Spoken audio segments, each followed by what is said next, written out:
Welcome back, dear Turkish Spotlight Secrets family.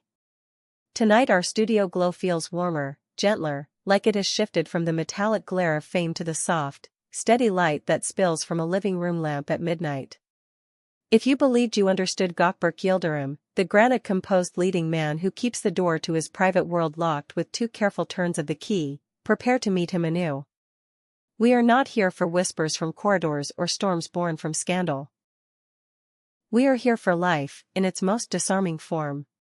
Before we sink into a confession that remakes everything, make sure you're part of this family, subscribe so you never miss a heart-stopping moment, send us a loving like, turn on notifications, and if you've been thinking of stepping closer, the join button is right there, waiting.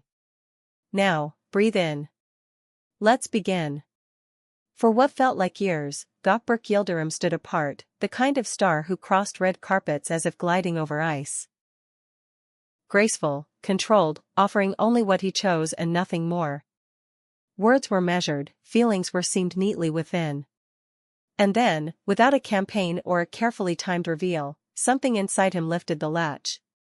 Not to promote a new script, not to tilt the spotlight toward romance or rumor, but to say the one thing that rearranges a life. In a quiet moment, the kind that passes unnoticed until it doesn't, he looked up during a relaxed chat with seasoned columnists and allowed a truth to fall from his lips like soft thunder: he is becoming a father. It landed first as a gentle ripple. "I'm in the most precious moment I've ever known," he said, and for a second, the room blinked at him, trying to understand if this was a new role, a metaphor, a line he was workshopping. Then that private smile of his escaped restraint, and everything became clear. Fatherhood wasn't a rumor anymore. It was here, it was his, and he was ready to say it aloud. In minutes, his name surged across timelines and entertainment feeds, not as another item on the carousel of celebrity chatter, but as a rare doorway, his doorway, swinging open. Those who have watched him up close say the change is unmistakable. A new tenderness edges his voice. Restraint gives way to candor that catches even seasoned reporters off guard. He speaks of this chapter with a sincerity that feels almost fragile, as if each word holds the quiet heartbeat of something sacred. The emotions tumble over one another, joy like sunrise, nerves like wind, the sheer gravity of responsibility.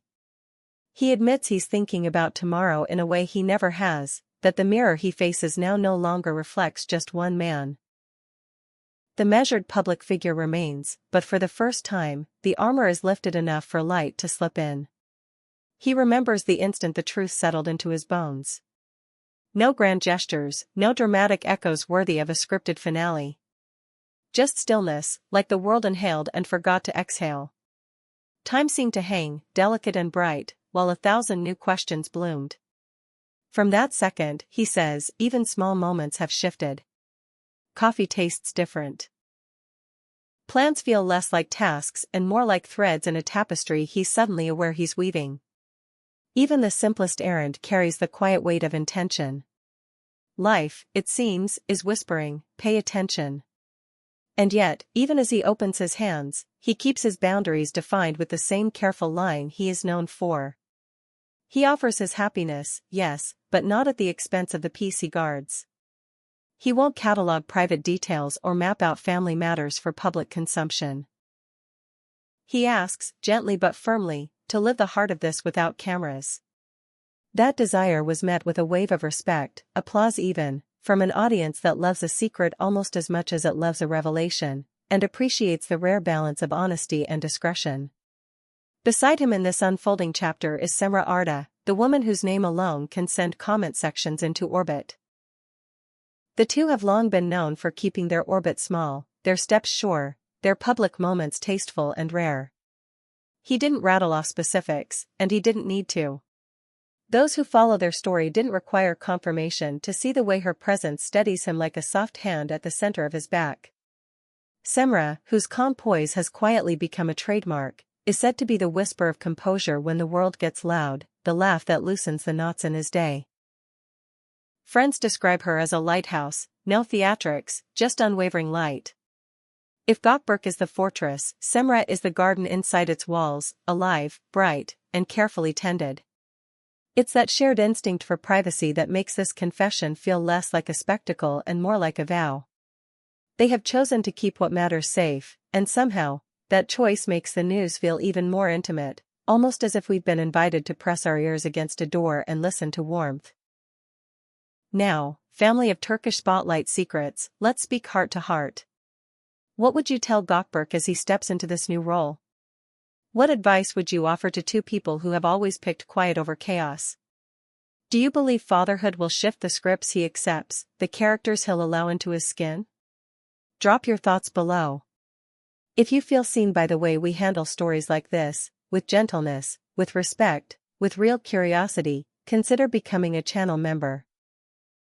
Your presence, your support, keeps us here, telling the human stories behind the spotlight. After the reveal, the floodgates opened in the best possible way. Messages from colleagues, friends, and fans washed across every platform, a tide of joy that lifted him higher than any ratings graph. People spoke not just of his talent, but of the man behind it, thoughtful, deliberate, dependable. One close friend, eyes brimming, told us, he's always been meticulous about the weight of his choices. No one was surprised to see him moved. They were only surprised to be allowed to see so much of it. He didn't announce a seismic career pivot, no sudden declarations about vanishing from sets. But he did let one sentence linger in the air: work matters, deeply, but it is no longer everything. You could feel the axis tilt on that word alone. For many, this marks the start of the most authentic era of his life. The storm is behind him, the quiet is a choice. He talks about fatherhood as if it were a school where the lessons are written on your own heart. It makes you look inward, he says, not in the mirror gloss way the industry sometimes demands, but in the bare, unvarnished way that asks, who do you want to be when tiny eyes are learning from yours? What truths will you pass on? What hurts will you heal instead of hand down? Those lines struck deep. The comments we read tonight weren't just congratulations. They were stories from fathers and mothers, brothers and sisters, people confessing the ways a child cracked their world open and poured the light in. He adds another confession, one that startles because it is so straightforward: this is the first role he's ever taken without a script or a rehearsal. There are no second takes at 3 a.m, no director calling cut when the baby won't sleep. He laughs softly at the idea that perfection could ever apply here. Some nights, anxiety taps his shoulder. Will I be enough? Will I know what to do? He lets the fear exist, not as a command but as a compass pointing to the responsibility he's ready to meet.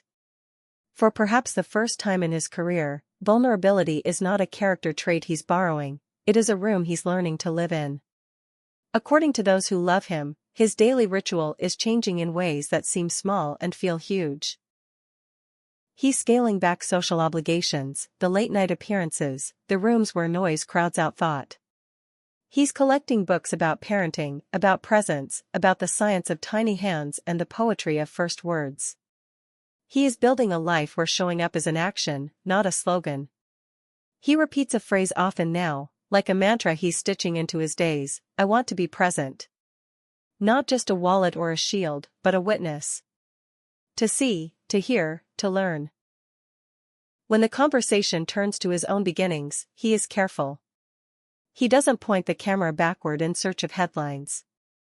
He simply nods to the truth so many feel, that becoming a parent makes your past feel closer, more legible. You walk back through the corridors of your childhood with new eyes, choosing what to bring forward and what to set down gently and leave behind. It is a brave thing, to take stock like that, quietly. It suggests a man who is not only excited but awake. Asked what kind of father he hopes to become, his answer arrives without theatrics. A present father, even in silence. He doesn't speak of immaculate ideals or polished perfection. He talks about the slow, faithful work of consistency. Presence, to him, is attention. It's listening when words are small and feelings are huge. It's keeping promises. It's accepting that children read the room with their hearts before they ever read a page, that they feel more than they can name. This is how he plans to love, not with spectacle, but with steadiness. Through this first statement to the world of glossy pages and flashing bulbs, Gökberk Yıldırım gave more than a headline. He cracked the door to his inner life just enough for us to catch the quiet hum inside. No melodrama, no performance. Just a man on the edge of the most important role he'll ever take, and a woman, Seamra Arda, whose strength is a softer power, the kind that is felt more than seen. Together, they are curating a life that keeps the center gentle, even when the outside world is anything but. The industry looks at him differently tonight. The audience does, too. He is still the consummate professional, the actor who prepares with surgical focus. But now, he is also the man setting his alarm not for call times, but for night feeds and dawn light creeping across a nursery wall. And as we wrap this chapter on Turkish spotlight secrets, let's remember what he reminded us so beautifully: the roles that matter most don't ask for applause. They ask for presence. They happen far from carpets and cameras, in kitchens at sunrise, on living room floors, in quiet whispers and hushed laughs shared by two people building a home for someone new. Tell us what you think of Gökberk's vow to be present, and of the calm, gracious way Cemre stands beside him. Do you see a shift coming in the stories he'll choose to tell on screen? Will this deepen his characters, sand down their edges, or give them new ones? Like this video if your heart swelled a little tonight. Subscribe so you don't miss a second of this journey. Share it with every fan who has ever seen past the spotlight into the soul. And if you want to support the way we tell stories, patiently, tenderly, like we have all the time in the world, the join button is right there. We're grateful for you. We always are.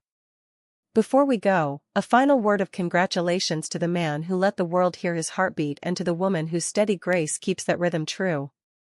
To Gökberk Yıldırım and Seamra Arda, may your home be soft with laughter, your days bright with discovery, and your nights gentle with rest. May this be the story that keeps unfolding, not on screens, but in the spaces only you can see. And to our beloved community, thank you for listening to this story, and to each other. Until next time, from all of us at Turkish Spotlight Secrets, good night, and welcome to the beginning of everything, Gökberk.